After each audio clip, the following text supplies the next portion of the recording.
Assalamualaikum warahmatullahi wabarakatuh. Bismillahirrahmanirrahim. Alhamdulillahi rabbil alamin. Wassalatu wassalamu ala rasulillah wa ala alihi wa sahbihi ajma'in. Qala rabbi shrah li sadri wa yassir li amri wahlul 'uqdatam min lisani yafqahu qawli. Allahumma iftah lana qulubana fi talabil ilmi warzuqna ikhlasu fihi wal amalu bihi wan nashru bihi hatta ya'tiyana al yaqin. Amin ya rabbal alamin. Amma ba'du. Alhamdulillah, syukur dan puji dipanjatkan ke hadrat Allah Subhanahu wa taala. Dengan izin, ketentuan dan kasih sayang Allah, dapatlah sama-sama kita pada malam ini dapat dipertemukan di Surau Mukhlisin, Taman Pelangi Semenyih 2. Terima kasih saya ucapkan pengurusi dan ahli jawatan kuasa surau dan seterusnya pada sidang jemaah, dan juga tak dilupakan pada penonton-penonton, pelayar-pelayar yang menyaksikan walau di mana sahaja anda berada. Moga-moga semuanya dirahmati Allah. Amin ya rabbal alamin. Alhamdulillah, syukur kehadrat Allah malam ini dengan tajuk atau bertemakan Isra' wal Mi'raj. Seperti yang Tuan Pengerusi Majlis sebutkan sebentar tadi, peristiwa Isra' wal Mi'raj adalah peristiwa yang saban tahun kita dengar. Dan bukan saban tahun saja, memang kita daripada kecil lagi kita duk dengar peristiwa ataupun kejadian ini ataupun mukjizat Nabi sallallahu alaihi wasallam yang disebut sebagai Isra' wal Mi'raj ini dari kecil. Itu pun kalau mak bapak kita bawa ke surau, dengarlah daripada kecil. Ataupun daripada kecil memang duk dengar corong-corong radio ceramah pasal Isra' Mi'raj. Tapi kalau mak bapak tu lebih suka dengar pok ye, pakai tak dengarlah kita. Mau dangdut, mau lagu Memori Daun Pisang, pakai tak dengarlah Isra' Mi'raj kita. Malam ni baru pertama kali dengar. Jadi insya-Allah pada kesempatan malam ini akan saya nak kongsikan beberapa perkara-perkara penting yang tidaklah menceritakan semua sekali perjalanan Nabi sallallahu alaihi wasallam dalam Isra' Mi'raj. Sebab mengikut pengalaman saya, mana-mana penceramah yang kalau dia cerita semua perjalanan Isra' Mi'raj daripada awal Nabi bergerak, terbang, naik ke langit sampai ke balik semula, biasanya penceramah tu takkan dipanggil lagi dah. Pasal modal dia habis lah. Habis lah modal dia, ilmu dia habis lah, habis kat situ kan. Jadi tak payahlah cerita semua, cerita sikit-sikit jadilah, lain tahun panggil lagi. Tu strategi. Jangan cerita semua. Cerita semua bukannya ingat semua pun. Yang sikit ni pun belum tentu nak ingat lagi. InsyaAllah malam ini saya nak bawakan kepada muslimin muslimat semua beberapa iktibar dan pelajaran penting yang dapat kita ambil menerusi peristiwa Isra' wal Mi'raj ini.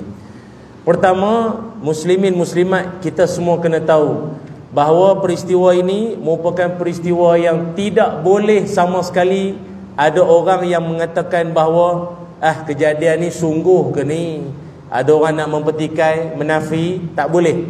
Sebab kejadian Isra' Mi'raj ini ia telah pun diriwayatkan oleh sahabat Nabi yang cukup ramai, iaitu seramai 26 orang. Maka kalau dah 26 orang sahabat-sahabat besar Nabi yang meriwayatkan tentang kisah perjalanan Isra' Mi'raj ini, mustahil sahabat Nabi nak berbohong, berpakat untuk nak menipu. Pasal seorang demi seorang kalau cerita, jalan dia sama lah. Dia kalau orang menipu, seorang dua boleh pakat, mari masuk ketiga, jalan cerita dia jadi lain. Yang nombor dua tadi kata lain, ni tak. Story dia sama ya 26 orang sahabat ini. Menunjukkan apa? Ia adalah memang kisah peristiwa really punya, betul-betul reality punya, benar-benar berlaku dan terjadi. Itu. Malah lebih menguatkan lagi, Allah Subhanahu wa taala firmankan dalam Quran, iaitu surah Isra' ayat 1. Mana-mana tuan-tuan dah biasa menghafal ayat ni, mehlah kita baca sama-sama, ambil keberkatan ayat. Bismillahirrahmanirrahim. Subhanalladzi asra bi'abdihi laylan minal masjidil haram إلى المسجد الأقصى الذي باركنا حوله لنريه من آياتنا إنه هو السميع البصير. Sadaqallahul azim. Maha suci Allah yang telah memperjalankan hambanya Nabi Muhammad sallallahu alaihi wasallam pada malam hari dari Masjidil Haram Mekah menuju ke Masjidil Aqsa Palestin, yang kami berkati sekelilingnya Palestin atau Masjidil Aqsa itu untuk nak memperlihatkan tanda-tanda kebesaran Allah. Surah Isra ayat 1. Secara mudah faham, Isra ini adalah perjalanan yang melibatkan jarak perjalanan di bumi, Masjidil Haram menuju ke Masjidil Aqsa dan beberapa lokasi-lokasi yang lain lah, Bukit Tursina, Baitul Laham, itu dan ada lagi lah. Itu namanya Isra. Daripada bumi naik ke langit atau ke Sidratul Muntaha, Hadratul Quddus sampai bertemu Allah Ta'ala, itu namanya Mi'raj. Isra, Mi'raj.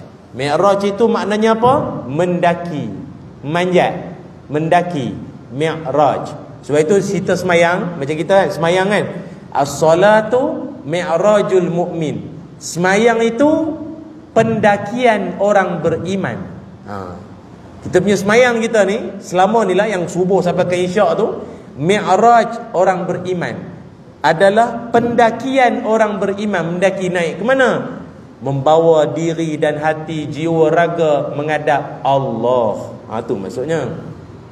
Jadi kalau kalimah Isra kita jumpa pada ayat 1 surah Isra. Kalimah Mi'raj ni tuan-tuan jumpa kat mana? Kalimah Mi'raj. Ini kalau ada orang belajar agama dengar, tak dengar celup-celup je dengar.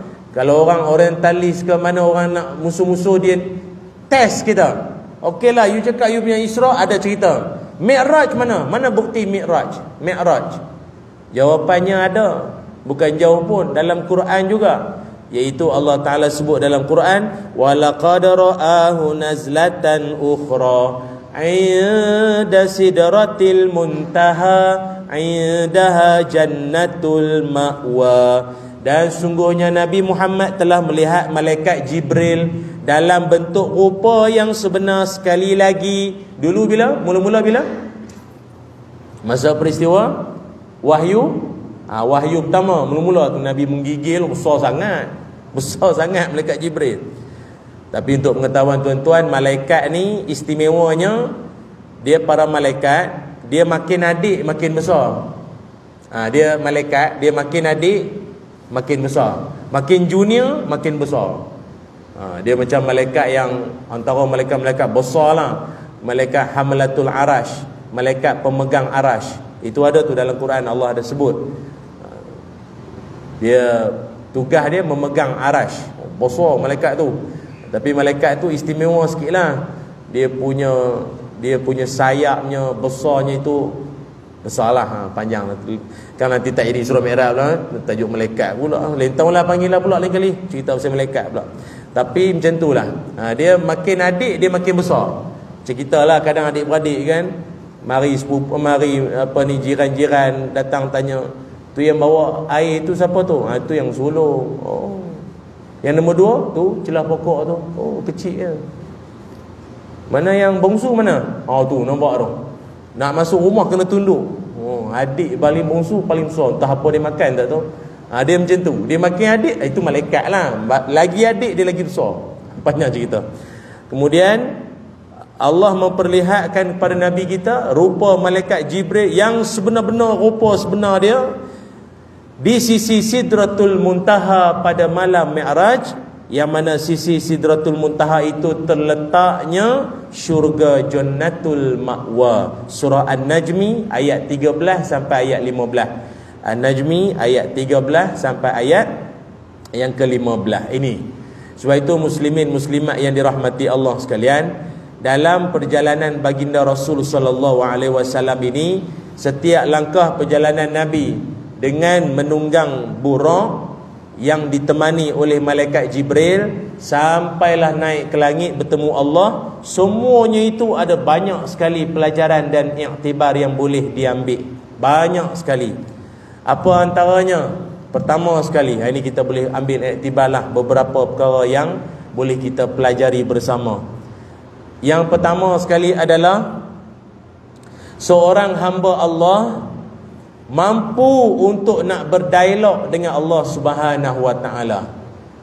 Macam contoh Nabi kita Muhammad sallallahu alaihi wasallam dalam peristiwa Isra Mi'raj, Nabi bila naik ke langit saja sampailah satu kawasan disebut Al-Mustawa, yang mana pada kawasan tersebut malaikat Jibril sendiri pun surrender dah. Sampai sini ya, dia pun tak boleh pergi lagi dah. Akan tetapi Nabi boleh lagi lepas pada itu. Boleh lepas pada itu lagi. Ini pun satu pelajaran juga boleh kita ambil. Manusia kalau dia bagus, kalau dia baik, lagi baik daripada malaikat. Tu orang kata, oh baik kalah malaikat. Itulah tu manusia lah, kalau dia baik kalah malaikat tu darjat dia. Oh tapi kalau dia teruk, dia buruk, jahat, zalim, ulaika kal an'am bal hum adall. Tuhan kata lagi teruk pada binatang. Teruk daripada binatang lagi kalau manusia lah. Kalau dia elok, dia baik, dia soleh, kalah malaikat. Tapi kalau dia jahat, teruk pada binatang lagi lah. Itulah manusia berada di antara tengah-tengah. Itu dia. Jadi sebab itu Nabi kita sallallahu alaihi wasallam bila dapat naik saja ke kawasan yang malaikat pun tak dapat tempuh, maka Nabi kita berpeluang untuk berbicara, berdialog dengan Allah Subhanahu wa taala. Kita tinggalkanlah perbahasan sama ada Nabi benar-benar melihat Allah secara langsung ataupun tidak melihat secara langsung tu, kita tinggalkanlah perbincangan itu ke tepi. Yang lebih alim, lebih pakar, lebih bijak untuk nak membicarakannya. Bagi kita memadailah Nabi dapat berbicara dengan Allah Subhanahu wa taala. Kalam pertama Nabi ketika dapat bertemu Allah, apa mulut Nabi mula-mula cakap bila dapat berdialog dengan Allah? Apa dia? Kalam pertama Nabi cakap apa? Mestilah bagi salam kan? Mesti bagi salam. Tapi kalau bagi salam dengan Allah Ta'ala ni takkan sama macam bagi salam dengan manusia. Assalamualaikum Allah. Takkan macam tu bunyi. Ayatnya macam mana? Nabi memberi salam pada At-tahiyyatu lillah wassalawatu tayyibat. At-tahiyyatu lillah wassalawatu tayyibat. Itu Nabi sebut. Kemudian Allah Ta'ala pun jawab tu salam tadi tu. Macam kita lah sama manusia, bukan sama manusia, maknanya kita kan kalau manusia dengan sama manusia ada salamnya tu. Tapi bahasa kita kalau dengan orang yang ada pangkat tinggi ni kan dia ada protokol sikit. Kita sama masyarakat rakyat kita ini, kita kata apa? Terima kasih. Dengan ke bawah duli yang maha mulia tuanku, kita tak sebut terima kasih. Kita panggil apa? Menjunjung kasih. Kasih juga, tapi dia ada protokol sikit lah. Menjunjung kasih. Ingat dulu kawan-kawan duk cerita lah di istana, orang yang dapat pingat kan, yang sempang-sempang betul kan, dapat pingat darjah kebesaran semua tu, dia orang kan biasanya akan ada raktai, rehearsal. Maknanya seorang-seorang kan ada istiadat tu kan. Jadi masa dia orang duk praktis-praktis tu, jadi marilah kawan-kawan kita yang macam kita, kebanyakan orang Melayu ni tak ada masalah. Kita kan biasa tengok cerita Hantuah Piramli dulu ni, nampaklah sikit bahasa ampun patik-patik ampun apa semua gitulah. Jadi kawan-kawan kita lah, kawan-kawan kita ni yang bukan Melayu lah, dia nak berlatih tu dia lain sikit lah bunyi. Ada seorang ini, kalau tak salah saya, dia orang Cina. Dia ambil pingat tu pun on behalf mendiang suami dia. Suami dia meninggal, dia on behalf suami dia nak ambil. Kawan tak biasa lah dengan istana-istana ni. Cakap-cakap biasa je. Sekali kena cakap menjunjung kasih. Menjunjung kasih. Duk praktis tu masa hari raktai, menjunjung kasih tuanku, menjunjung kasih tuanku, menjunjung kasih tuanku, menjunjung kasih. Dia menjunjung kasih tuanku. Esoknya hari memang hari kejadian, hari sebenar, tuanku dah depan mata dah ni. Sampai giliran dia, tuanku Sultan kan kadang dia nak sembang dengan rakyat dia, nak beramah mesra. Dia duduk standby dah. Janganlah sebut yang lain. Sampai depan tuanku, tuanku tanya, awak tinggal di mana? Sudah, awak tinggal di mana? Aku tak prepare pula jawapan tu. Padahal jawab je lah, duduk mana? Duduk Kelang ke, duduk Banting ke, duduk Balakong ke? Cakap je lah. Dia pun lupa dia duduk mana. Pasal menjunjung kasih. Aduh, aman aku duduk. Dia pun lupa duduk mana. Agaknya lalah dia dapat jawab jugalah. Bila lama sangat dia jawab, katakanlah dia duduk di Kelang ke apa kan, Pandamaran ke apa, dia sebut lah. Jawab, dia beritahu lah duduk mana. Okey lah. Jadi tuanku pun bagilah pingat tu kat dia. Dapat pingat. Thank you Thank you. Mana awak punya menjunjung kasih mana? Hai awak lupa itulah dia. Jadi maknanya protokol dengan apa tu, orang yang kenamaan VVIP ni pun ada bahasanya. Apatah lagi kita bukan lagi dengan manusia, dengan zat yang maha agung, dia ada ayat dia. Kata Nabi, at-tahiyyatu lillah was-salawatut thayyibat. Allah Ta'ala pun menjawab salam Nabi. Assalamu alayka ayyuhan nabiyyu wa rahmatullahi wa barakatuh. Itu Allah Ta'ala jawab salam Nabi tu. Tapi Nabi kita Muhammad sallallahu alaihi wasallam, Nabi ni jenis sayangkan umat dia. Nabi ni dah lah Nabi tak pernah jumpa kita. Dia sayangkan umat dia. Dia nak kalau boleh dalam salam tu, umat dia ada sekali dalam salam tu. Maka Nabi memberikan lagi salam.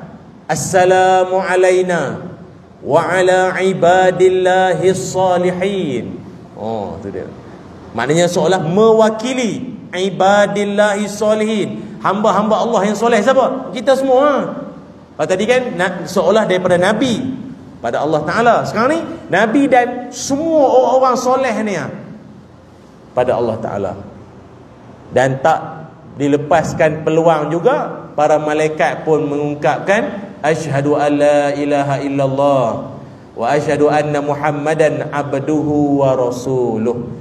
Jadi kalau tuan-tuan perasan, kalimah-kalimah yang saya kongsikan ini akhirnya telah pun diabadikan menjadi salah satu daripada bacaan dalam solat kita, iaitu ketika mana? Tahiyat. Itulah dia sejarah cerita dia. Apa poin yang saya nak bagi tahu kepada tuan-tuan semua? Seorang hamba Allah, dia memang kena senantiasa bersembang-sembang dengan Allah Ta'ala. Kena. Cuma dalam konteks kita pada dunia hari ini, cara kita nak bersembang dengan Allah itu bagaimana? Solat ataupun semayang. Kalau tuan-tuan perasan, semayang kita ini daripada awal sampai ke habis semuanya bercakap dengan Allah. Semua bercakap dengan Allah. Allahu Akbar, Bismillahirrahmanirrahim. Lepas tu subhana rabbiyal azimi wa bihamdi sami'allahu liman hamida, sampailah assalamualaikum. Habis semayang. Semuanya kita sedang bersembang-sembang dengan Allah Subhanahu wa ta'ala. Cuma sekadar peringatan mesra. Nak bagi tahu pada tuan-tuan semualah, ada sikit pesanan kita nak bagi tahu. Kita pula kalau tadi bab semayang, sekarang bab masuk dalam rumah Allah. Masuk saja kita dalam surau Mukhlisin ini juga sebenarnya masjid. Ini juga sebenarnya apa? Ini masjid sebenarnya. Mana ada istilah al-surau? Al-surau, mana ada al-surau? Al-surau ni orang Melayu kita je. Tuan-tuan pernah pergi Tanah Arab, tanya dia, ya haji, surau. Mana surau? Mana dia faham surau mana surau? Ada yang mengatakan surau ini datang daripada perkataan syura. Syura tempat bermesyuarat. Asal mesyuarat masuk waktu sembahyang bagus juga buat sembahyang sini. Terus jadi surau. Agaknya lah kot, tak tahulah mana ustaz dapat, Google. Tak tahu, saya tak tahu, itu cerita nak. Tapi mungkin ada benarnya. Tapi macam mana pun, kalau tempat ni dah diwakafkan, dikhususkan untuk semayang, maka ini masjid lah kalau ikut. Boleh tak nak niat tahiyatul masjid ataupun masuk solat sunat tahiyatul masjid? Boleh lah. Mana ustaz ini surau, tahiyatul surau. Kau jangan masuk air sangat bang, sekarang ni musim banjir. Yang banjir pula kepala tu. Masuk dalam surau atau masuk dalam rumah Allah, semayang sunat 2 rakaat dulu. Itu adab. Ingat, rumah Allah ni bukan rumah bapak kita. Rasa nak masuk, nak duduk, nak keluar, nak tinggal selipar sebelah sana. Kalau ikut jalannya jauh, keras. Tanda dunia nak kiamat. Nabi kata manusia menjadikan masjid turuqa. Apa makna turuqa? Shortcut. Jangan. Rumah Allah ni dia ada undang-undang dia. Termasuklah kita masuk, bagi salam pada pemilik rumah ini. Pemilik rumah ini siapa? Allah. Cara bagi salam pada rumah Allah ni macam mana? Apa dia? Ya, solat sunat 2 rakaat. Solat sunat 2 rakaat tu cara bagi salam pada Allah Ta'ala sebagai pemilik rumah ini. Cuma ustaz macam mana? Kami sampai-sampai ada ceramah, ada kuliah. Jadi nak dengar kuliah dulu ke nak semayang dulu ni? Macam mana tu? Mohon pencerahan. Copy paste dari grup sebelah. Jawapannya apa? Duduk dengar ilmu ke semayang sunat? Mana tuan-tuan? Angguk pun tak, giling pun tak. Bulat mata tengok ceramah. Mulut tutup belaka dah. Tak tahu jawab ke tak? Tak tahu jawab ke tak? Jadi jawapannya apa? Tak dengar? Apa? Ya, macam mana sekalipun solat sunat 2 rakaat dulu. Berdasarkan peristiwa yang pernah berlaku kepada sahabat Nabi sallallahu alaihi wasallam bernama Sulaiq radhiyallahu an. Nabi tengah duduk berkhutbah. Nabi tengah khutbah, dia masuk. Duduk terus. Nabi suruh bangun dan solatlah 2 rakaat. Wa tajawaz, dan ringkaskan semayang kamu itu. Janganlah mayang sunat sampai habis khutbah. Khutbah habis mayang lagi, lama sujud. Janganlah, ringkaskan. Ni nak dengar kuliah ni, nak dengar ceramah ni, nak dengar khutbah ni, jangan panjang-panjang sangat. Syarat cukup, lepas syaratnya 2 rakaat bangun. Itu. Jadi ini cara kita beradab dengan rumah Allah Subhanahu Wa Taala. Kalau Nabi pada malam Isra Mi'raj, Nabi pun bagi salam pada Allah, kita pun ada cara bagi salam pada Allah, solat sunat 2 rakaat. Boleh tuan-tuan ya? Itu yang pertama.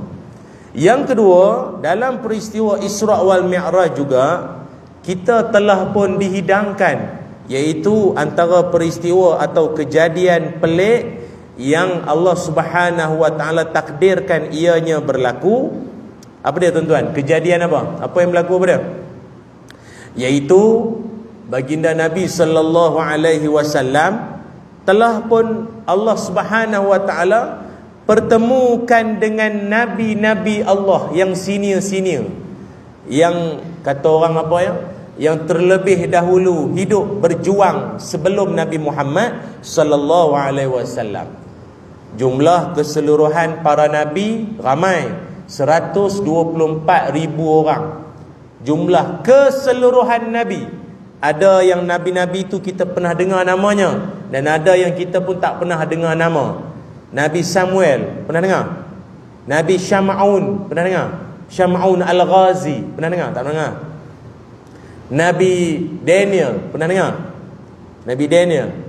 Nabi Uzair, pernah dengar? Dan ramai lagi nabi-nabi yang kita tak pernah dengar nama. Tetapi daripada jumlah 124,000 para nabi, ada 312 orang para rasul. Dan daripada 312 rasul itu 25 rasul yang Allah Subhanahu wa taala abadikan nama-nama mereka dalam Quran. Dan antaranya mereka inilah juga yang Allah Taala temukan dengan Nabi sallallahu alaihi wasallam di malam Isra wal Mi'raj. Kalau ditanyakan sebenarnya apa hikmah di sebalik Allah Taala temukan balik nabi kita dengan nabi-nabi yang senior-senior ni, tujuan dia apa? Apa hikmah dia? Hikmah dia apa? Sikit sebanyak Allah Subhanahu wa taala nak bagi semangat pada nabi kita. Sebab kalau tuan-tuan tengok dalam Isra Mi'raj ni, kenapa nabi dibawa berjalan oleh Allah Taala bercuti-cuti malam ini? Pusing tengok keadaan manusia yang macam tu, tengok keadaan kejadian pelik-pelik ni semua naik ke langit. Apa tujuan sebenarnya Allah Taala bawa nabi kita ni? Antaranya adalah Allah nak bagi kerehatan pada jiwa nabi. Nabi kan baru kematian isteri tersayang, Siti Khadijah. Orang panggil apa? Soulmate. Pembakar semangat jiwa, meninggal dunia. Maknanya selama ni kalau tension ke stres ke mana pun balik cerita dengan orang rumah lah. Macam tuan-tuan je nak tension cerita kat siapa? Cerita kat orang rumah okey tak? Ke lagi tension? Abang tak ada cerita lain itu, abang jantan kot. Semua benda nak cerita, letih. Tak jadi soulmate macam ni. Kan? Baik tu, dahlah kematian isteri tersayang, bapa saudara Nabi sallallahu alaihi wasallam, Abu Talib kan? Abu Talib yang senantiasa orang kata duk payung Nabi lah. Duk payung Nabi selama ini, meninggal dunia. Dan sebenarnya Abu Talib ni meninggal dunia yang Nabi sedih sangat pasal apa? Sedih sangat sebab tidak mengikut syahadah bersama dengan Nabi. Itu je. Nabi jadi macam terkilan. Maka daripada situlah menjadi satu dalil, innaka la tahdi man ahbabta. Kamu wahai Muhammad takkan boleh bagi hidayah pada orang. Yang kamu boleh buat dakwah.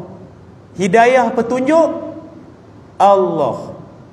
Sebab itu janganlah mulut-mulut di kalangan kita ni tak tahu apa Ustaz, tak tahu nak buat apa lah, tak tahu lah. Tak jadi lah budak tu Ustaz, tak tahu lah. Tengoklah kalau tak jadi juga kan ke bumi kan. Janganlah macam tu. Hidayah milik Allah ni kadang kita bukan tahu. Kadang mak pak ni letih lah macam-macam dengan doanya, hantar masuk kursus motivasi lah apa, tak jadi-jadi. Opa lepas mak pak meninggal baru jadi, baru berubah. Ataupun lepas dia kena Covid, insaf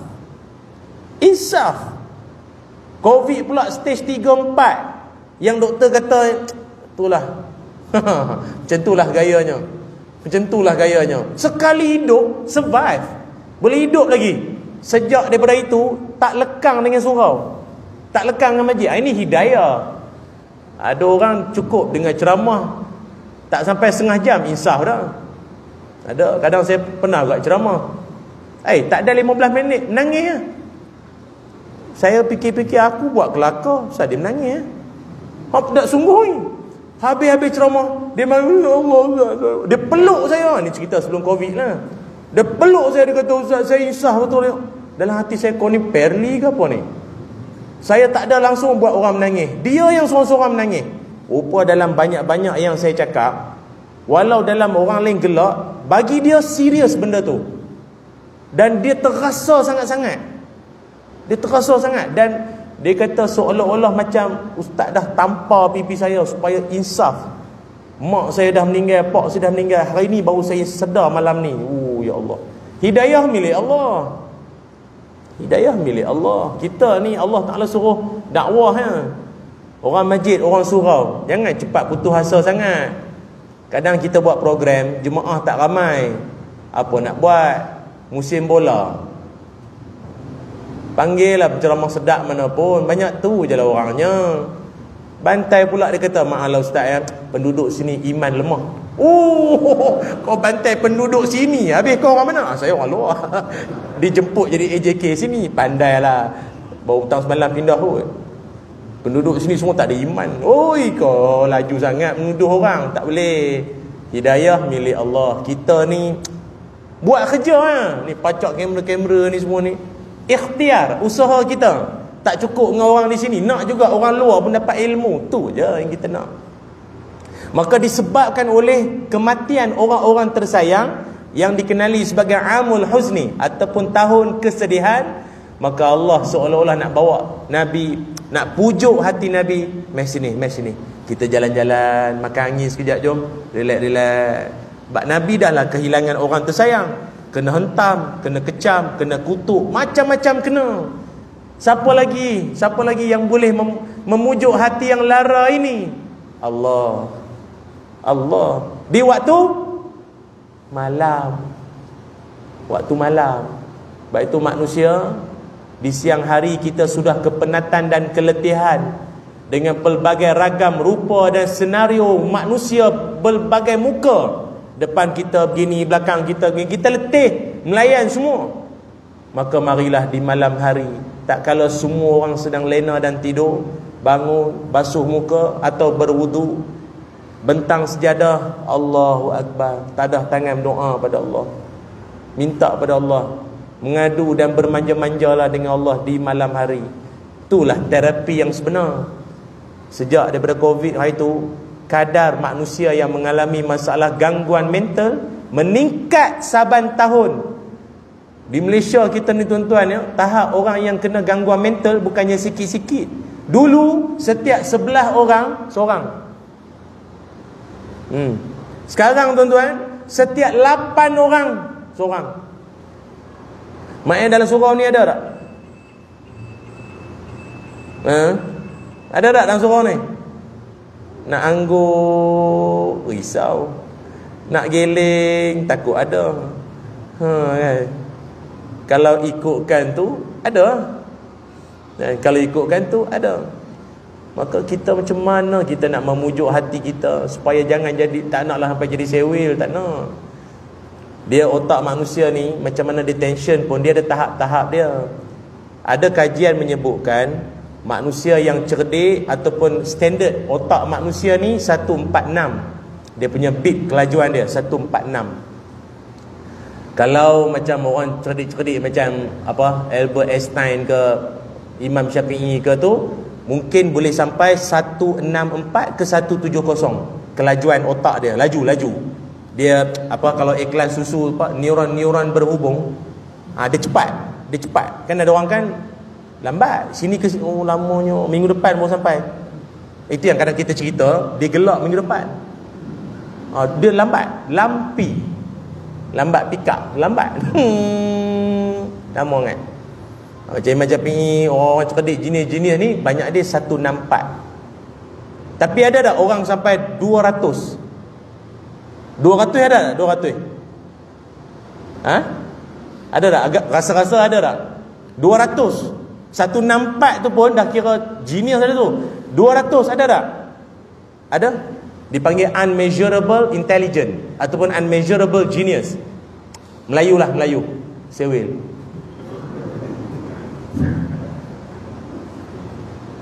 Apa maksudnya?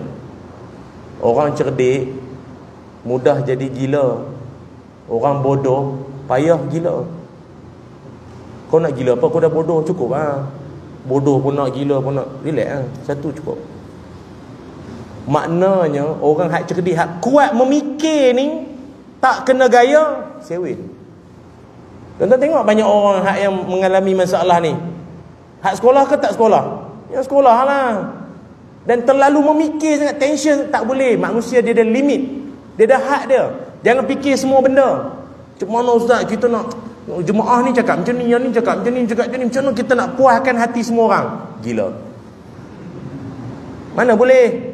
Sampai kesudah tak buat. Kita bercadang nak buat tu, jemaah tak payahlah itu ni. Sampai kesudah tak boleh. Maka dalam peristiwa ini mengajar kita bahawa kita takkan mampu puaskan hati semua orang, melainkan bawa hati bertenang, mengadulah pada Allah, macam peristiwa Isra' Mi'raj. Baik itu Nabi kita dibawa bertemu dengan senior-senior yang lama-lama, yang berpengalaman semua. Bertujuannya apa?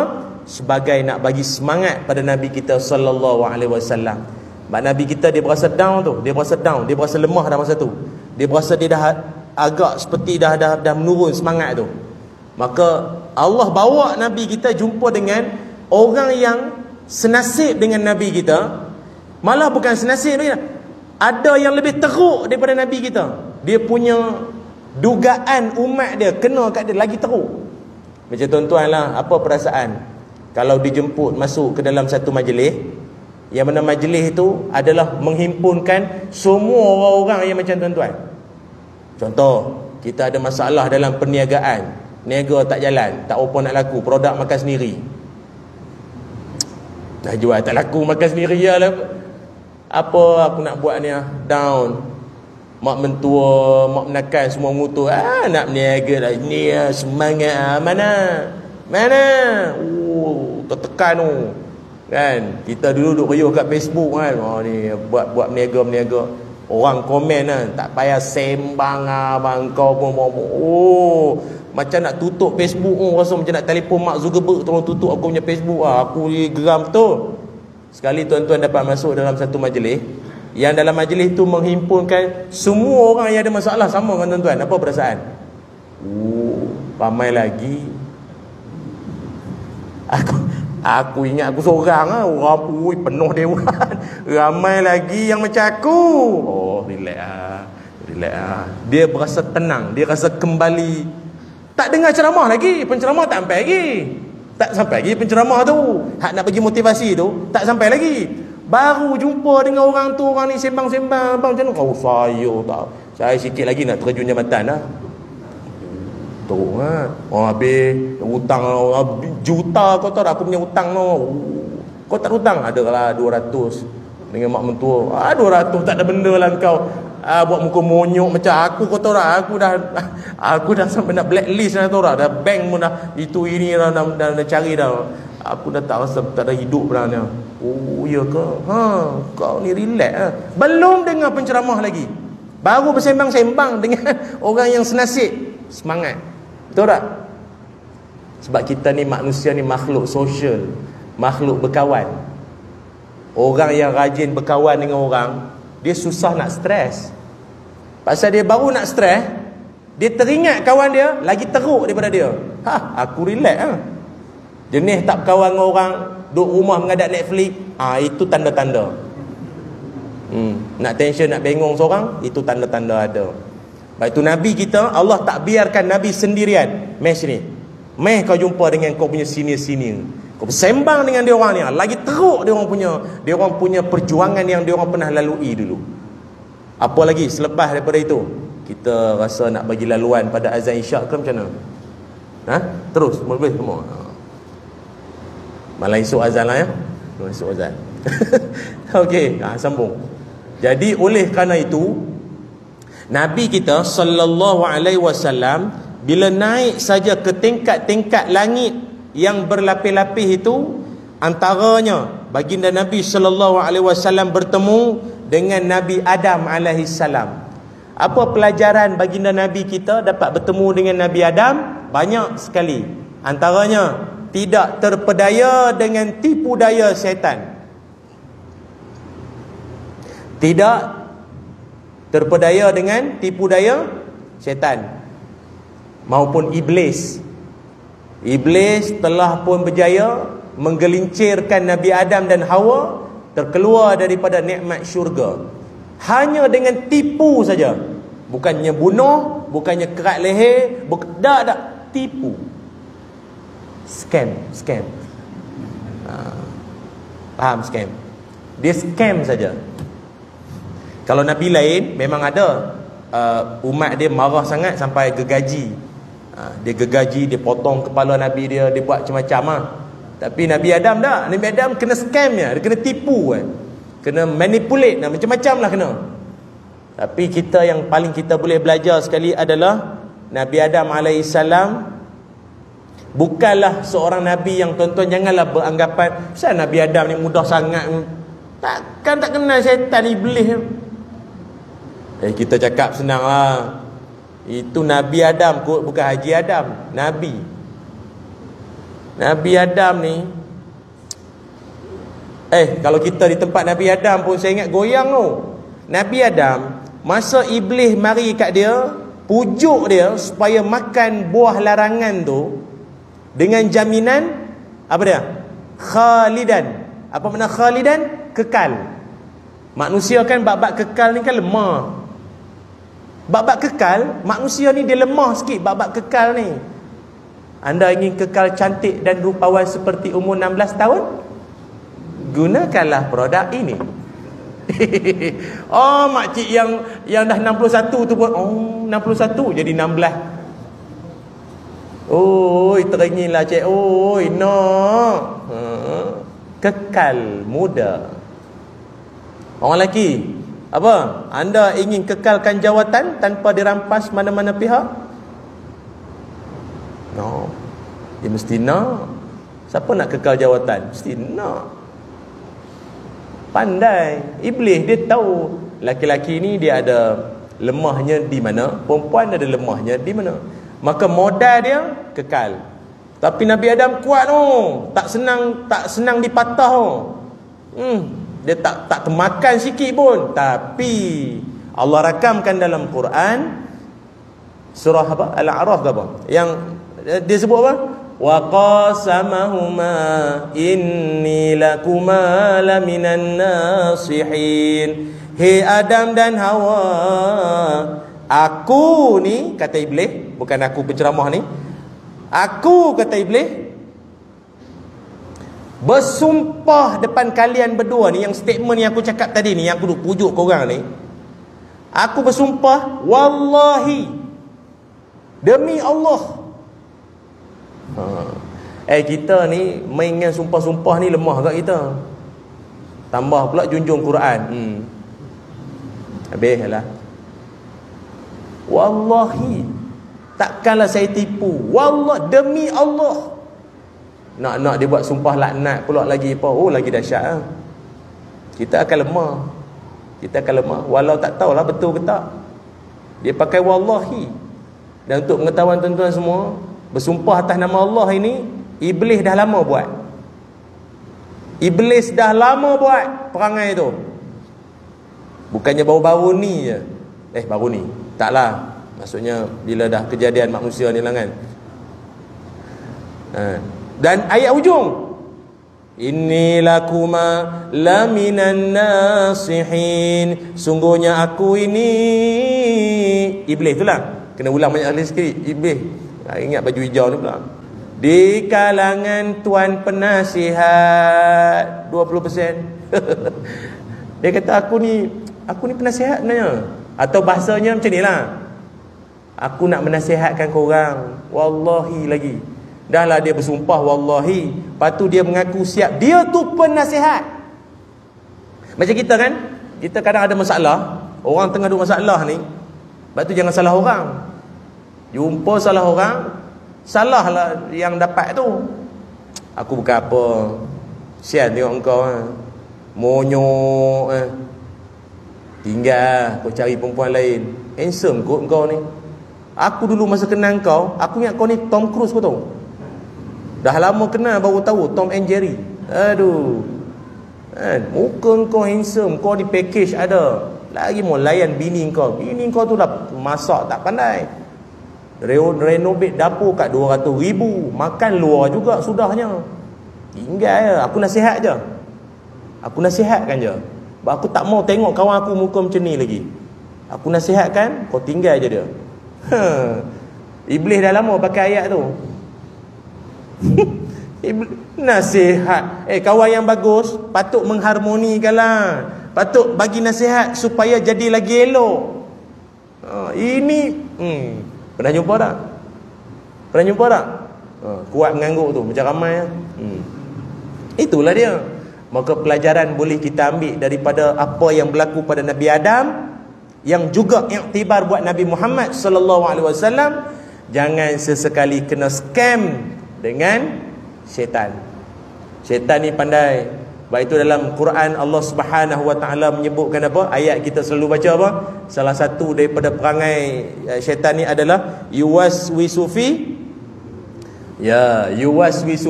sudurin nas. Dia akan cuba untuk mewas-waskan dalam hati kita. Dia buat kita jadi ragu-ragu. Dia buat kita rasa macam ada benda yang tak kena. Apa yang kita buat, khususnya dalam bab-bab ibadah. Khususnya dalam bab apa? Dalam bab ibadah. Maaflah tuan-tuan, kadang kita pernah jumpa ada hamba Allah tu, dia punya mandi wajib kat sejam. Mandi wajib saja sejam. Apa cerita ni? Mandi wajib sejam. Siapa yang duduk bilik hotel dengan dia, rezeki. Faham tak? Maknanya kawan tu masuk je toilet, berarti kita tahun depan mandi. Pernah jumpa tak orang macam tu? Entah apa dia buat, kita tak tahu. Lama sungguh. Ketiak bau juga. Tak ingat lama sangat, ingat wangi. Sama bau. Mandi wajib apa sampai sejam ni? Rupanya antara kes-kes yang pernah kita jumpa, disebabkan pemahaman dia itu. Dikatakan mandi wajib ni meratakan air ke seluruh badan lah dia buat. Ni dalam celah kuku pun disiram air.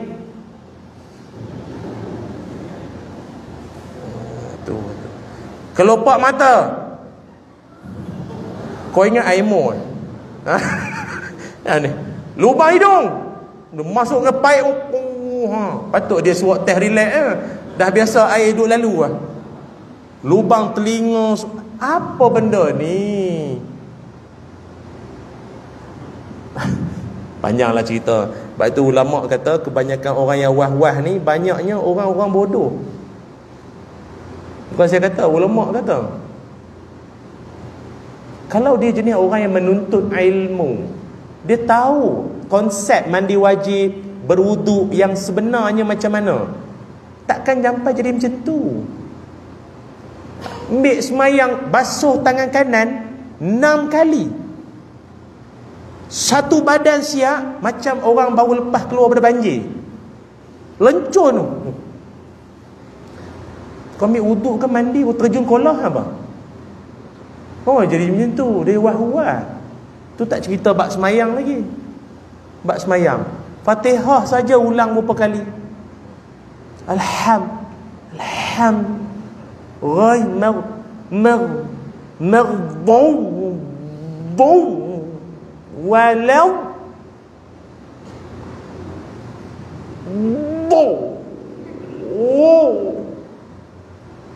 Kita yang semayang sebelah dia senak rasa. Ni cerita ni kisah benar sebenarnya ni. Ada hamba Allah tu, dia kalau dia jadi makmum macam tu lah. Dia rasa dia tak cukup sampai. Tapi kalau dia jadi imam, okey. Kalau dia yang jadi imam, okey. Ada tak jemaah yang risau masa mula-mula dia nak jadi tu? Weh, tu sokong tak, kita tengok dulu, kita try. Rupa dia naik ke mamat tu, dia naik jadi imam, okey. Peliknya. Pasal apa masa dia semayang seorang, dia jadi agaknya, kalau dah jadi imam dah nanti kena kutuk lah. Seorang-seorang bantai lagi tak rukuk kan, mungkinlah kot. Dia kalau tuan-tuan tengok, pasal apa kadang ada manusia yang sampai tahap syaitan ni nak mewah-wahkan dia. Tujuannya apa? Syaitan nak bagi kita rasa letih, jenuh dan payahnya ibadah ni. Tu lengkap nak semayang lagi, berurat keluar baca Fatihah je pun, tu baru rakaat pertama. Dan ini baru satu semayang, ada 4 lagi semayang kau hari ni. Larat macam ni, dah tak payah semayang. Dia nak macam tu. Dia nak kita lah kali tak payah semayang lah macam ni. Payah semayang. Bukannya payah, engkau yang buat payah. Itu dalam hadis kan Nabi sebut, inna dina yusrun wala yushaddadina ahadun illa ghalabah. Nabi kata agama itu mudah dan jangan buat payah kecuali engkau yang letih nanti. Contoh luar cerita semayang, apa dia? Pergi restoran, kedai makan, terpampang halal Jakim, tahu tak? Jakimnya logo halal besar tu. Kecil sikit pada kepala anak dia logo tu. Boleh dia tanya, yang tukang masak tu semayang tak? Yang tukang semayang tu yang tukang masak tu dia semayang tak? Oh, tu tak pastilah pula. Tak adalah pula logo sudah semayang. Tak adalah pula. Tak boleh. Kalau dia punya dia tak semayang, kita makan kedai dia, makanan masuk dalam perut, masuk membentuk jiwa, jadi pemalas semayang, keturunan semua malas semayang. Uyu, padahal minum air suam je pun. Apa sampai ke situ? Jangan buat payah. Relax. Benda dah nampak settle. Tak payah nak memayah-mayahkan. Itu cerita dia. Cukup tuan-tuan. Panjang pula kita ni. Baru Nabi Adam. Ada 24 Nabi lagi ramai ni. Tak ada tak semua pun. Lagi apa lagi? Nabi-Nabi Allah yang Nabi kita dipertemukan dengan tujuan balik belajar sesuatu. Termasuklah Nabi Allah Yusuf alaihi salam. Nabi Yusuf alaihi salam. Nabi Yusuf ini adalah seorang Nabi Allah yang Nabi Muhammad sallallahu alaihi wasallam, baginda Nabi sendiri akui, ini manusia separuh kehandsoman manusia seluruh alam. Itu pengakuan Nabi Muhammad sallallahu alaihi wasallam. Maknanya kalau dalam dunia ni, tuan-tuan himpunkanlah manusia handsome dalam dunia. Siapa? Johnny Depp lagi. Tom Cruise. Siapa lagi? Tobey Maguire. Siapa lagi? Andrew Garfield. Tuan-tuan tak kenal ke? Apa tuan-tuan ni? Takkan saya seorang je tengok drama. Aduh, kantoi sudah. Siapa lagi yang handsome? Siapa? Aaron Aziz. Bantai lah masuk lah. Siapa lagi? Ali Shukri. Siapa lagi? Ilyas Ismail. Itu semua orang tahu. La ilaha illallah. Yang tu pun dah sebut tu tak payahlah masuk senarai. Itu dah memang diakui pun. Diakui perasan. Jadi Nabi Yusuf ni, kalau dalam dunia ni himpun hak handsome tu, separuh handsome tu ada kat Nabi Yusuf. Maknanya handsome sungguh. Walaupun adalah pendapat-pendapat mengatakan segaknya Nabi Yusuf alaihissalam ini, hinggakan kalau ada orang yang muka pecah rumah duduk sebelah Nabi Yusuf, dengan orang tu pun nampak handsome. Maknanya apa, tempias? Tempias kehandsoman tu pergi ke kawan sebelah tu. Sampai orang kata, ramainya handsome. Mana ramai, seorang tu je handsome. Kawan tu menumpang lah. Macam tu lah Nabi Yusuf AS. Tapi sebenarnya soal rupa parah fizikal itu memang anugerah Allah lah. Tapi yang kita nak belajar daripada Nabi Yusuf untuk Nabi Muhammad SAW adalah pemaafnya Nabi Yusuf. Nabi Yusuf ni seorang Nabi yang dalam hidup apa benda yang dia tak kena? Apa benda yang dia tak kena? Difitnah dalam keluarga. Dia kan konflik dalam keluarga, adik-beradik meluat dengan dia, adik-beradik jealous dengan dia, benci dengan dia, menyampah. Berbulu, bapak baik sangat dengan dia. Untunglah bapak sayang kau seorang. Kita dalam hidup, khususnya dalam berkeluarga, akan rasa tertekan kalau dibenci oleh adik-beradik sendiri. Pasal kita ni, hujung pangkai cerita, back to family kan, balik pada keluarga. Habis dah keluarga adik-beradik sendiri benci menyampah, macam mana? Kalau adik-beradik lain sembang dalam grup, riuh menyambung-nyambung ayat, kita baru tegur, sunyi. Tak ada siapa nak tolong sambung ayat kita tu. Kita kan salam subuh semua adik-beradikku, moga hari ini lebih baik pada semalam semua. Sunyi. Tak ada siapa yang tolong sambung. Waalaikumsalam, apa khabar, raya nanti balik tak balik. Tak ada. Tension tu. Tapi macam mana Nabi Yusuf ni, dahlah adik-beradiknya benci, bukan cakap benci ya, cobaan bunuh. Mau tak bunuhnya tuan-tuan, dilempar masuk dalam perigi. Tengoklah arwah adik Rayyan tu di Maghribi tu, tu jatuh dalam perigi dalam tu, jatuh dalam lubang. Memang cubaan bunuh lah tu. Cuma tak gamak lah nak tikam, nak penggal kepala, tak gamak, kecil lagi. Biar je lah dia duduk dalam perigi tu, ujung-ujung mati ke. Biar mati terseksa sikit. Jahat tu. Jahat adik-beradik macam tu. Tapi pendek cerita, hujung-hujung Nabi Yusuf pegang jawatan paling tinggi dalam kerajaan. Yang masa tu dia boleh arahkan pegawai semua, tangkap adik-adik dia semua ni, masuk penjara. Padan muka, dulu buat kat aku. Dah. Nabi Yusuf dia memaafkan semua adik-adik dia. Maka daripada situ Nabi Muhammad sallallahu alaihi wasallam belajar masa dalam peristiwa apa? Siapa ingat peristiwa apa yang Nabi memaafkan secara terbuka pada semua sekali? Fatahu Mekah. Fatahu Mekah. Sebab masa Fatahu Mekah tu Nabi dan juga para sahabat tentera Islam daripada Madinah masuk ke Mekah. Orang Mekah dah kejut dah, takut dah, habislah kita, habis Muhammad, habislah. Dah. Nabi masuk in peace. Dengan tenang, dengan aman, tak ada nak gaduh-gaduh, tak ada. Dan dia orang pun takut. Dan dia orang pun pada waktu itu semuanya Nabi tanya, apa pandangan kalian semua tentang aku semua? Kata mereka, wahai Muhammad, engkau lah anak yang mulia, engkau lah anak nakal yang baik. Memang berani cari pasal ni, beribu-ribu malaikat pula, apa, tentera duk tunggu belakang ni. Wahai Muhammad, engkau lah orang yang baik, engkau lah manusia pemurah. Macam tu. Nabi Yusuf pun sama, adik-beradik dia. Wahai adik, adinda kami baiknya, dah lah handsome, baguslah, engkau daripada kecil kami sayang pula. Kalau kita lah, bukan Nabi Yusuf lah, kalau kita di tempat Nabi Yusuf, muntah 2 besen muntah. Dulu Nabi Yusuf nak mengajarkan bahawa dunia sementara. Kau benci macam mana pun hujung pangkat, dia tetap darah daging kau. Mungkin kau dah mati nanti, anak-anak kau nanti dia yang bela.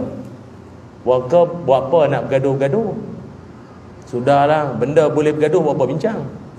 Benda boleh bincang, buat apa bergaduh? Terbalik pula. Benda boleh bincang, buat apa bergaduh? Bincang elok-elok.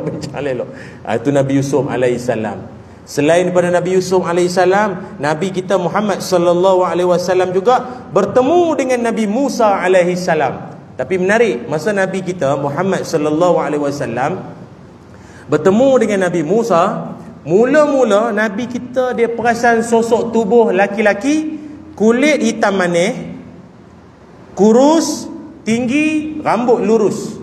Siapa gerangan dia? Itulah dia, Nabi Musa alaihissalam.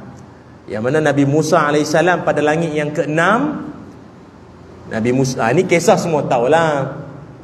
Yang Nabi Musa tanya dapat apa yang Allah Ta'ala titah perintahkan. Nabi kita kata dapat perintah semayang 50 waktu.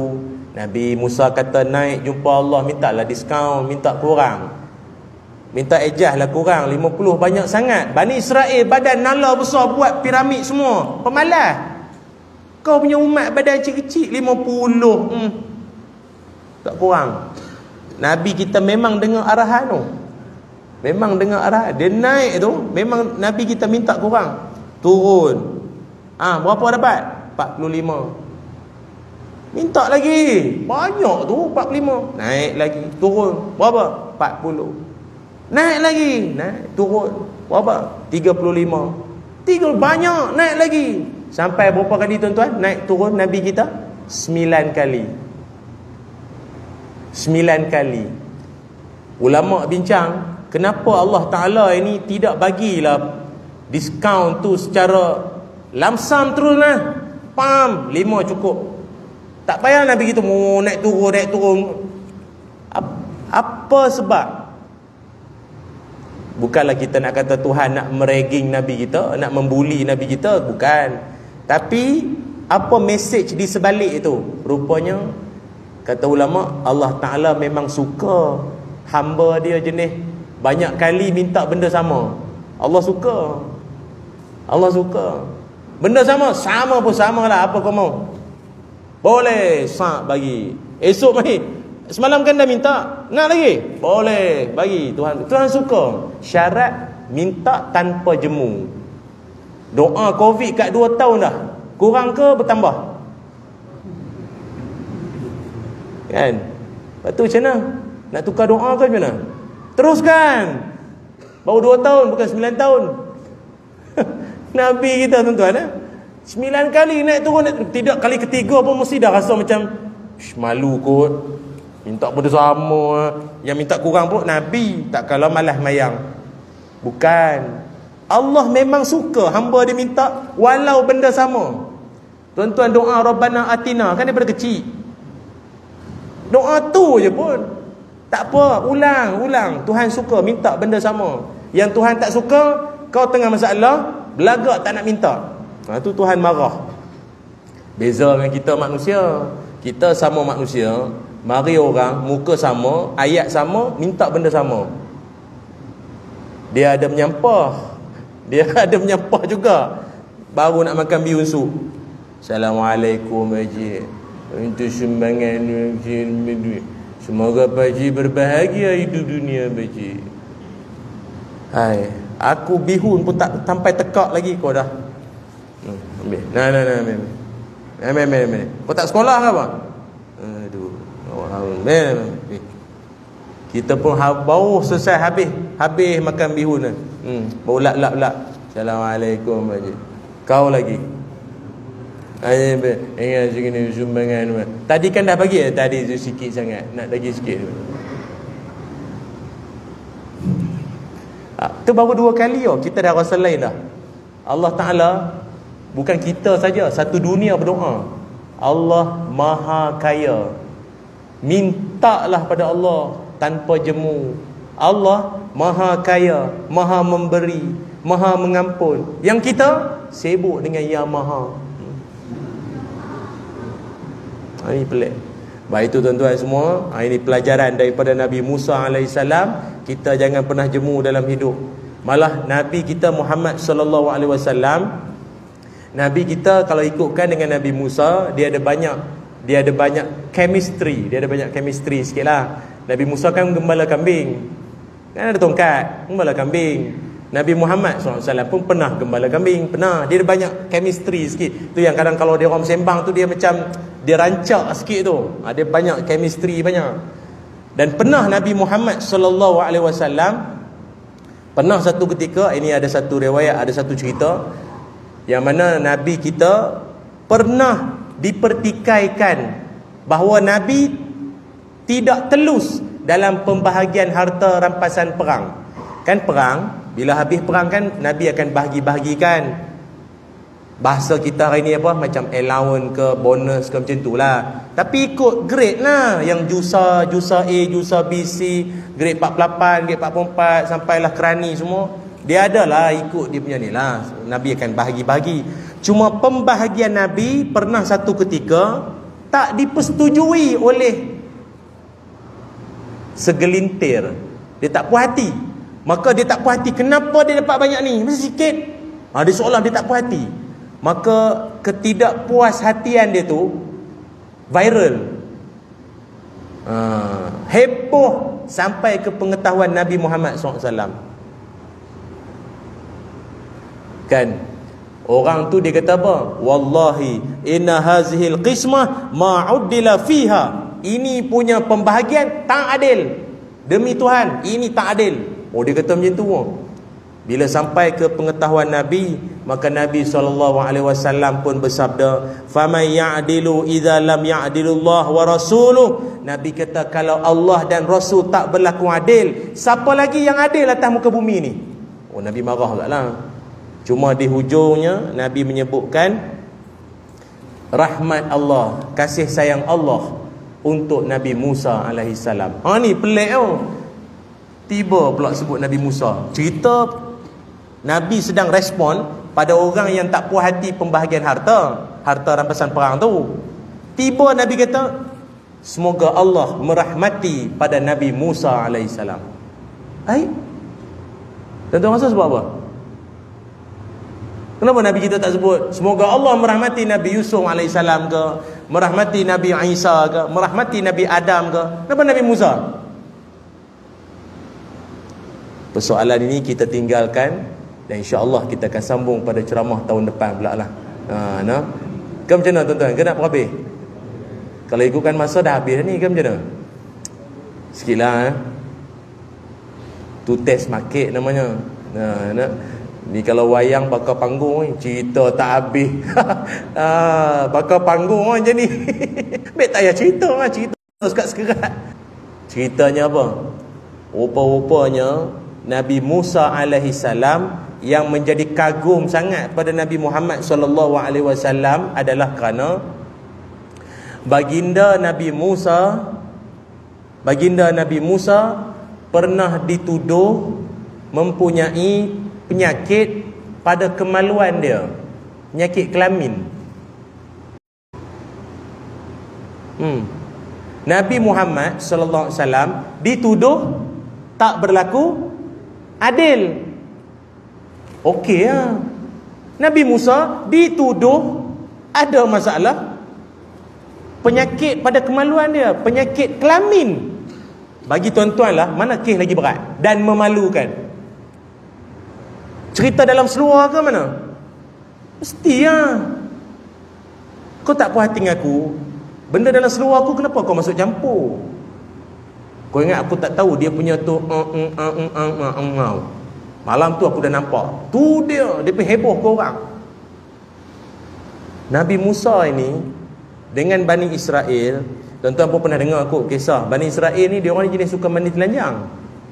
Mandi telanjang satu hal dah, secara ramai-ramai. Aku tengok yang kau tengok yang aku. Kita serupa, apa nak malu. Cuma dalam ramai-ramai puak-puak Bani Israel ni, dia di dunia ni memang ada pantai-pantai yang dilarang untuk berpakaian, memang ada. Tak payah sebut lah tuan-tuan, kan Google pula cari pula musim-musim Covid kena Omicron pada muka. Dia memang ada dalam dunia ni tempat-tempat yang dilarang berpakaian, tak boleh, haram. Siapa pakai, tanggalkan di situ, baru boleh masuk ke pantai tu. Memang ada. Bani Israel dia orang memang jenis macam tu. Dia suka mandi dengan open air semua macam tu, lapang semua, macam sauna. Tuan-tuan pernah pergi hotel mana-mana yang ada sauna? Kita pasal Malaysia bertuala, luar negara mana ada tuala tuan-tuan? Mana ada apa, mana ustaz tahu? Orang cerita. Itu kena sedap sikit tu. Payahlah banyak kamera ni. Kalau banyak-banyak itu dekat nanti letih. Apa? Jadi rupanya dia orang ni mandi telanjang mereka. Yang tak join mandi telanjang dengan sekali dengan dia orang, Nabi Musa ya. Nabi Musa. Jadi bila dia tak join mandi sekali, dia seolah left group. Orang buat Bani Israel ni macam menyembang lah sama dia orang. Kau agak lah kan, kenapa Musa tak join kita mandi ya? Aku rasa lah kan, dia punya tut tu penyakit tu. Lepas tu dia malu. Kalau dia punya tu handsome, elok, cantik, mesti dia join. Aku yang mesti penyakitnya. Dan memang heboh benda tu, viral habis lah. Heboh dah orang cakap kata ni ada apa ni, Nabi Allah Musa ni penyakit itu. Takdir Allah Ta'ala, satu hari dia tengah mandi, Nabi Musa tengah mandi seorang lah, tengah mandi seorang. Pakaian ataupun kain basah dia dibawa lari oleh batu. Ada batu tu tempat sidai kain basah tu. Batu tu bawa lari kain basah tu. Batu tu lari wak berlari tu. Nabi Musa kejarlah batu tu. Bila kejar je batu tu, saubi hajar. Batu, aku punya kain lah. Kejar. Tapi masa Nabi Musa duk kejar tu pun adalah kain lain yang menutup. Tapi kain tu pun taklah besar sangat. Lari. Bani Israel hak tengah duk mandi tu, relax, marilah bergoyang semua tu ramai-ramai tu. Nabi Musa lari melintah kawasan tu. Cuma bila dia lintah lari, takdir Allah, kain yang sedikit menutup aurat Nabi Musa terselak sikit, sehingga adalah beberapa orang Bani Israel ternampak Nabi Musa punya. Dan ketika itulah, apa kata dia orang? Fara'ahu uryanan ahsana ma khalaqallah. Kawan-kawan, aku baru nampak lah Musa punya. Dia punya paling cantik ciptaan Tuhan aku pernah nampak. Kau tahu, lagi handsome dari kita. Ini maknanya Tuhan nak membersihkan fitnah terhadap Nabi Musa alaihissalam. Tuan-tuan pula jangan kata ustaz ni ambil buku cerita mana pula ni. Je tak kalah Nabi Musa. Ini riwayat Abu Hurairah, Nabi sendiri cerita, Rasulullah SAW cerita. Sebab itu kita kalau dalam hidup rasa sedih sangat orang duk fitnah kita, ingat Nabi Musa, benda dalam seluar pun orang fitnah tau. Lagi dahsyat, lagi teruk, maknanya malu tu, malu. Tapi inilah menjadi semangat buat Nabi kita Muhammad sallallahu alaihi wasallam. Setelah kembali daripada Isra Mi'raj, Nabi kita lagi bertenaga, Nabi kita lebih berwawasan tinggi untuk meneruskan perjuangan kalimah Allah di muka bumi Allah ini. Tuan-tuan, saya kira cukup sekadar ini sajalah sembang-sembang kita malam ini. Mudah-mudahan perkongsian saya malam ini memberikan manfaat. Dan janganlah kita lupa sahabat-sahabat kita di pantai timur yang sedang diuji dengan musibah banjir. Moga Allah permudahkan urusan-urusan mereka, keselamatan mereka dijaga oleh Allah Subhanahu Wa Taala. Bismillahirrahmanirrahim. Allahumma salli ala sayyidina Muhammad wa ala ali sayyidina Muhammad. Allahumma inna nas'aluka ilman nafi'a wa rizqan tayyiba wa amalan mutaqabbala. Allahumma aghnina bil ilmi wa zayyinna bil hilmi wa akrimna bit taqwa wa jammilna bil afiyah. Allahumma salimna wa salim dinana wa salim imanana wa salim tauhidana wa salim arzaqana wa salim ajsadana wa salim ikhwanana minal muslimin wa muslimat birahmatika ya arhamar rahimin. Allahumma inna na'udzubika minal barasi wal junun wal juzam wa min sayil asqam. Ya Allah, ampunkan dosa kami ya Allah, ampunkan dosa ibu ayah kami ya Allah. Ya Allah, kurniakanlah kami ilmu yang bermanfaat, rezeki yang baik dan amalan yang diterima. Peliharalah sahabat-sahabat kami. Ya Allah, berikanlah perlindungan kepada rakan-rakan kami yang sedang diuji dengan musibah banjir dan juga musibah-musibah lain ya Allah, seperti wabak penyakit ya Allah. Ya Arhamar Rahimin, pada Engkau lah ya Allah Tuhan tempat kami memohon pertolongan. Panjangkanlah umur kami agar dapat bertemu dengan Ramadan Al-Mubarak yang kami rindui ya Allah. Wa sallallahu ala sayyidina Muhammad walhamdulillahi rabbil alamin. Aqulu qawli hadza wa astaghfirullahal azim li wa lakum. Assalamualaikum warahmatullahi wabarakatuh.